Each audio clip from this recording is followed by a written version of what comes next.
Olá, minha amiga, olá, meu amigo, estamos aqui novamente para mais uma aula do Pré-ENEM Soma Online.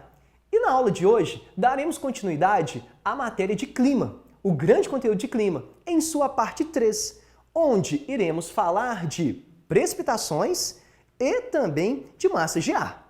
São dois temas muito relevantes para o Enem.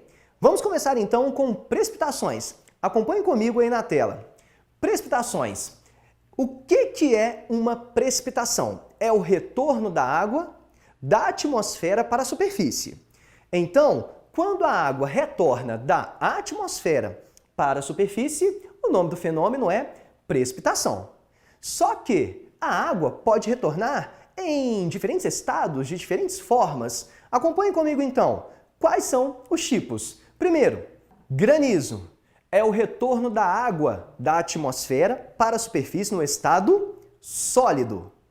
Posteriormente, nós temos a neve, que é o retorno em forma de flocos de gelo. E por último, o mais conhecido, que é a chuva, que é o retorno da água da atmosfera para a superfície em estado líquido.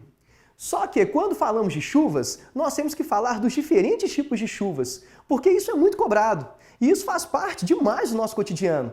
E já que o Enem cobra o cotidiano, tem tudo a ver com os nossos estudos. Vamos lá então. Tá aqui. Quais são os tipos de chuvas? Chuvas convectivas, orográficas e frontais. Não confunda. Muita gente fica falando chuva conectiva. Não é conectiva, é convectiva. Repito as três: convectivas, orográficas e frontais. Iremos verticalizar em cada uma delas, começando, portanto, com as precipitações, com as chuvas, no caso, convectivas. Vamos lá, chuvas convectivas. Olha a imagem aí, nós temos o ar quente subindo e o ar frio descendo. Vamos imaginar, quando falamos de chuvas convectivas, nós temos que pensar em correntes de convecção. O ar sobe quente, chega nas altas altitudes, sofre um resfriamento e desce. Estas são as correntes de convecção do ar. Só que, quando o ar sobe quente, ele pode muito bem transportar umidade. E transportando umidade, você vai ter a ocorrência de um choque térmico.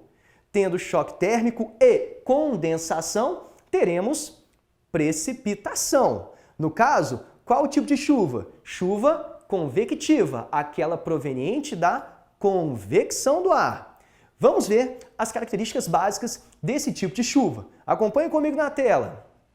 Formadas pelo forte aquecimento das bases atmosféricas. Tem que estar muito quente para que você tenha a ascensão, a subida do ar. Claro, cheio de umidade para provocar precipitação.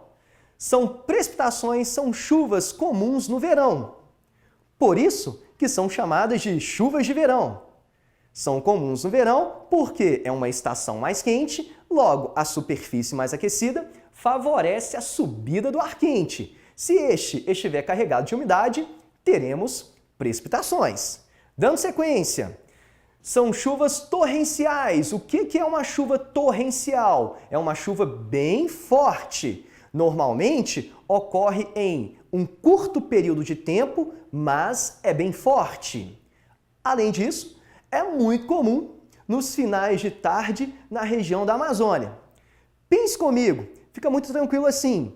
A Amazônia é uma região muito quente. E claro, você sabe, é uma região também muito úmida.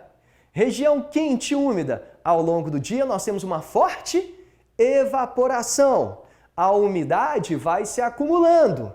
Normalmente nos finais da tarde ou de tarde, as nuvens já atingiram um ponto de saturação. E daí nós começamos a ter as precipitações. São as chuvas convectivas, provenientes da convecção do ar. Claro, repito, acompanhado de umidade. Próximo tipo de precipitação, seguindo aí, são as chuvas orográficas, também chamadas de chuva de relevo. No Brasil, este tipo de precipitação, este tipo de chuva, está associado à formação da Mata Atlântica. Acompanhe comigo na imagem. Nós temos uma encosta, a encosta esquerda da imagem, que é por onde a nuvem está chegando. À medida que a nuvem vai, entre aspas, subindo, se deslocando ao longo dessa encosta, a nuvem saindo da parte baixa e se deslocando em direção à parte alta, irá se encontrar com as baixas temperaturas das maiores altitudes. Peraí. A nuvem vem, encontra-se com temperaturas mais baixas, você vai ter condensação. E tendo condensação, você vai ter a chuva, no caso, chuva de relevo. Se não fosse o obstáculo do relevo, essa nuvem provavelmente passaria por essa região, mas ela foi forçada a subir, encontrou com baixas temperaturas, condensou e precipitou. Chuva de relevo. Tá entendido? Muito fácil? Observando novamente a imagem, nós temos duas informações. De um lado, o barlavento, do outro lado, o sotavento. Barlavento é a região mais chuvosa. Sotavento é a região com menor precipitação, uma vez que a nuvem, ao longo do barlavento, vai perdendo umidade. Quando ela chega no sotavento, ela já chega com pouquíssima ou quase nenhuma umidade. Tá entendido? Olha só, voltando à informação, no Brasil, este tipo de chuva está associada à formação da Mata Atlântica. Veja bem, nós temos o Oceano Atlântico e quando entramos em território brasileiro, na parte continental, nós temos várias serras, como, por exemplo, a Serra do Mar. A Serra do Mar está aqui e é um obstáculo para a passagem das nuvens. Quando as nuvens se aproximam da Serra do Mar, a tendência é que elas tentem subir, encontram-se com as baixas temperaturas, causando, portanto, precipitação. É a chuva de relevo, é a chuva orográfica. Daí a grande biodiversidade dessa formação vegetal, já que a pluviosidade, a quantidade de chuva, é bastante significativa. Próximo tipo de chuva, acompanhe comigo aí, são as chuvas frontais. Olha a imagem, chuva frontal. Nós temos, neste caso, uma massa de ar mais fria encontrando-se com a massa de ar mais quente. No encontro dessas duas massas, teremos a formação de uma frente e provavelmente uma chuva, que será chamada de chuva frontal. Chuva proveniente do encontro de uma massa mais fria com uma massa mais quente. Acompanhe comigo na imagem. É comum no litoral sul da Bahia, no período de inverno, no meio do ano, basicamente ali julho, agosto, chove bem no sul da Bahia, no litoral sul da Bahia. A gente vai entender isso melhor quando falarmos de massas de ar, mas já fica a informação. E veja bem na ilustração. Percebe que tem uma setinha no canto direito, escrita ar frio. Do lado esquerdo, uma setinha avermelhada, escrito ar quente. No encontro do ar frio com o ar quente, nós temos a formação de uma frente, que é esse ícone que você observa aí, ícone com algumas pontinhas. Essas pontinhas indicam a formação de frente conforme a legenda da imagem. No caso, frente fria, porque remete à chegada de uma massa de ar fria. Dando sequência, olha o que acontece. Massas de ar. Para mim, um dos temas mais interessantes da geografia. E para entendermos massas de ar, a primeira coisa é definirmos massas de ar. O que é uma massa de ar? Dê uma olhada na tela aí. Massa de ar é uma macroporção de ar com as características do seu local de origem. É uma grande porção de ar com as características do seu local de origem. Olha só as massas que atuam no Brasil. E lembrando, o foco do Enem é Brasil, a gente verticaliza, portanto, em Brasil. Estas que eu vou te mostrar não são as únicas massas do mundo, são as massas que são pertinentes à realidade climática do Brasil. Acompanhe comigo. Primeiro, MPA. Massa polar atlântica. Na sua origem, é uma massa fria e seca. Olha aí, ó, fria e seca na sua origem. Massa tropical atlântica. Massa tropical, região tropical é uma região mais quente, Região do Atlântico, região oceânica, então é uma massa quente. E como foi formada nessa região mais quente oceânica, é úmida.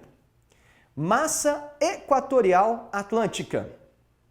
Equatorial, região quente. Na região do Atlântico tem grande umidade, obviamente, então é uma massa quente e úmida. Massa tropical continental. Eis uma massa quente, porém formada no continente, é uma massa seca, uma área que não tem muita umidade. E por último, a massa equatorial continental, MEC. É uma massa muito quente e úmida. É formada na região da Amazônia. Vamos ver agora a dinâmica dessas massas de ar de acordo com as estações do ano. Vamos falar de verão e de inverno. As massas sofrem alterações ao longo dessas duas estações, que são as estações mais relevantes para o clima do Brasil. Acompanhe na imagem. Vamos lá. Mapinha do Brasil e nós temos as massas de ar dispostas no território. Destaca-se massas de ar no inverno. Eu queria uma atenção especial para a massa que está com a cor azul, que é a massa polar atlântica. No inverno, essa massa fica bastante expressiva. E daí já dá para você imaginar uma coisa. Como que é um inverno de um modo geral no nosso país? O inverno é frio e com uma certa pequena umidade relativa do ar. É mais frio e um pouco mais seco. Se é mais frio e um pouco mais seco, é a certeza de que você tem a atuação de uma massa fria e um pouco mais seca. Que massa é essa? Massa polar atlântica. É a que vai mais atuar no nosso território. No entanto, em algumas regiões, ela vai causar precipitação. Você vai entender isso melhor agora. Acompanhe comigo. Vamos lá. O que essa massa polar atlântica, destacada com a cor azul, vai causar no nosso território? Siga os pontos aí. Primeiro, queda da temperatura. Por quê? Porque é uma massa fria. Logo, ela provoca a queda da temperatura no Brasil. No caso específico da região sul do país, pode ocorrer neve. E o que seria a neve? A precipitação em forma de flocos de gelo. É raro acontecer? É, mas pode acontecer? Pode. Quando acontece, acontece no inverno e por influência da massa polar atlântica. A massa polar atlântica também causa geada. O que é a geada? Está aí na frente. É a cristalização do vapor d'água. A geada é muito comum no sul do país e também no sudeste, chegando a algumas regiões do centro-oeste. O que seria a geada? A cristalização do vapor d'água. Vapor d'água em suspensão. A temperatura cai muito, o vapor d'água cristaliza e precipita no chão. Daí, normalmente, quando tem geada, você acorda pela manhã e o gramado está todo recoberto com algumas manchinhas, algumas pedrinhas brancas. Não é granizo, não. É a geada. Foi a cristalização, é como se fosse um pozinho branco sobre a vegetação. A cristalização do vapor d'água. Isso é interferência da massa polar atlântica que provocou a queda da temperatura. Dando sequência, causa também friagem. Friagem lá no sul da Amazônia. O que seria a friagem? É a queda da temperatura no sul da Amazônia. Lembrando, o sul da Amazônia é uma área tradicionalmente mais quente. Sendo mais quente, quando a temperatura cai, é um fenômeno diferente. No caso, a friagem. Além disso, olhe só, a massa de ar polar atlântica também provoca a redução da umidade relativa do ar. Já que na sua origem é uma massa mais seca, quando ela passa pelo interior do Brasil, ela provoca a redução da umidade relativa do ar. E causando a redução da umidade relativa do ar, espera-se queimadas na região do Cerrado. É justamente no meio do ano, período de pequena precipitação ou quase, não chove, melhor dizendo, né, no Cerrado, que nós teremos as queimadas, uma influência da massa polar atlântica. E essas queimadas podem sim acontecer naturalmente. E a última informação, olha aí, chuvas frontais. Eu queria uma atenção especial agora no mapa. Massa polar atlântica, nós temos 3 setas azuis provenientes dessa massa. A primeira seta da direita, quando ela sobe em direção ao nordeste, ela irá se encontrar com a MTA, Massa Tropical Atlântica. No encontro da massa polar atlântica com a massa tropical atlântica, teremos as chuvas frontais. Veja bem, a subida de uma massa fria que vai encontrar com a massa quente. Se você tiver umidade nessas duas massas, como nós já temos diferenças de temperatura, nós teremos precipitações. No caso, qual tipo de chuva? Chuva frontal. É a chuva que acontece no sul, no litoral sul da Bahia, sobretudo nos meses de julho e agosto, período que nós temos a subida da massa polar atlântica. Tá entendido? Dando sequência, passamos pelas massas de ar no inverno. Destaca-se que as demais massas basicamente não atuam muito não. A ênfase no inverno é a massa polar atlântica. Próxima dinâmica. Nós pegamos aqui o exemplo de uma frente, a massa polar atlântica subindo e encontrando com a massa tropical. Olha a região da frente aí. Se você tiver umidade, você vai ter precipitação. Neste caso específico, nós colocamos a frente aqui na região basicamente sul do país. Mas lembrando, é muito comum eles cobrarem nas questões de vestibulares essas precipitações frontais, essa chuva frontal no litoral sul da Bahia. Tá ok? Próxima imagem te mostra a frente fria. Olhe no canto direito da sua tela. Nós temos o símbolo de frente fria. Esse símbolo de frente fria mostra a subida, a chegada da massa polar atlântica. Quando ela encontra-se com a massa quente, teremos a formação de uma frente fria. É nessa região de encontro que a temperatura cai, é nessa região de encontro que você pode, desde que você tenha umidade, você pode ter precipitações. Repito, qual tipo de precipitação? Chuva frontal, proveniente da formação de uma frente. Tá entendido? Agora, passando para o próximo mapa do Brasil, massas de ar no verão. Olha como muda. A massa polar atlântica, que estava representada com a cor azul, nem foi mostrada aqui. Por quê? Porque no verão, ela é muito pouco expressiva no nosso território. Por sua vez, quando você pega a massa que sai lá da Amazônia, massa equatorial continental, ela fica muito expressiva no verão.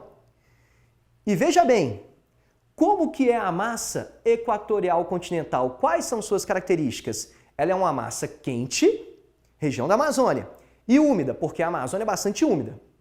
Como que é o verão no Brasil? De um modo geral, o verão é quente e úmido. Chove muito no verão, sobretudo no Brasil central. Uma das grandes explicações é esta. No contexto do verão, a massa equatorial continental vai sofrer expansão em direção ao Brasil central. E quando ela expande, ela leva suas características. E o que ela vai levar? Ela vai levar a temperatura alta e ela vai levar a umidade alta. Logo, a ocorrência de precipitações, de chuvas. Então, acompanhe comigo na tela aí. Características, ou melhor, característica, né? Aumento da pluviosidade no Brasil central. Vai chover muito, em função da expansão da MEC. É isso que você tem que dominar. Você tem muito mais informações quando nós temos a expansão da massa polar atlântica, ou seja, no inverno, do que informações quando nós temos a expansão da massa equatorial continental, ou seja, no verão. Na dúvida, revise esse trecho da aula, porque são muito importantes. Dando sequência, como que esse negócio pode ser cobrado na prova? Vamos lá? Leia comigo o enunciado aí. As equipes de resgate trabalham contra o tempo neste domingo. 23/6, olha só, meio do ano, 23/6 de 2013, para salvar as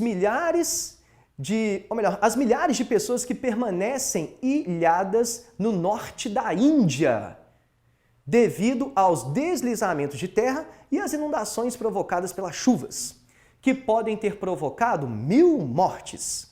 As pesadas chuvas que atingem o subcontinente de junho a setembro costumam provocar alagamentos, mas começaram mais cedo este ano, pegando muitas pessoas de surpresa, e expondo a falta de preparo para prever e enfrentar a situação.